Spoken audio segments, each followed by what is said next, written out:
જૂનાગઢ જિલ્લા કલેક્ટર યોગેશ ચૌધરીએ કેશોદના ચર ગામે શાળા પ્રવેશોત્સવ કાર્યક્રમમાં હાજરી આપી ગણિત વિજ્ઞાન લેબોરેટરીનું લોકાર્પણ કર્યું હતું.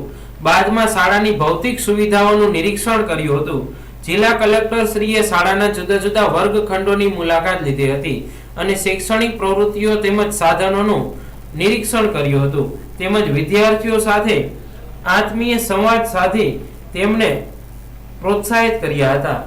આ ઉપરાંત કલેક્ટર શ્રીએ સ્કૂલ મેનેજમેન્ટ કમિટીના હોદ્દેદારો અને ગ્રામ આગેવાનો સાથે શિક્ષણ સુવિધાઓ વધુ ઉન્નત બનાવવા માટે પરામર્શ કર્યો હતો. ખાસ કરીને વિદ્યાર્થીઓમાં લર્નિંગ ઇમ્પ્રુવમેન્ટ થાય અને પબ્લિક સ્પીકિંગ માટે આત્મવિશ્વાસ વધે તે માટે તેમણે શિક્ષકોને જરૂરી માર્ગદર્શન પૂરું પાડ્યું હતું. વધુમાં તેમણે ચર ગામના આગેવાનો સાથે ખાસ કરીને પાન, માવા અને તમાકુના વ્યસનો દૂર થાય તે માટે સામૂહિક પ્રયાસો હાથ ધરવા અપીલ કરી હતી. વિદ્યાર્થીઓ નાનપણથી જ વ્યસન મુક્ત રહે તે માટે શાળા કક્ષાએથી જ વિશેષ કાળજી લેવા સૂચના આપી હતી.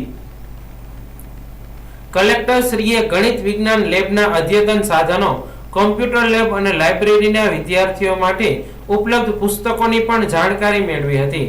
આ પ્રસંગે કેશોદ મામલતદાર સંદીપ મહેતા, એસએમસી ના અધ્યક્ષ શ્રી મોહનભાઈ મારુ, ગામના અગ્રણી શ્રી કરમણભાઈ મુછાળ, શાળાના આચાર્ય, શિક્ષકો અને ગામ અગ્રણીઓ ઉપસ્થિત રહ્યા હતા.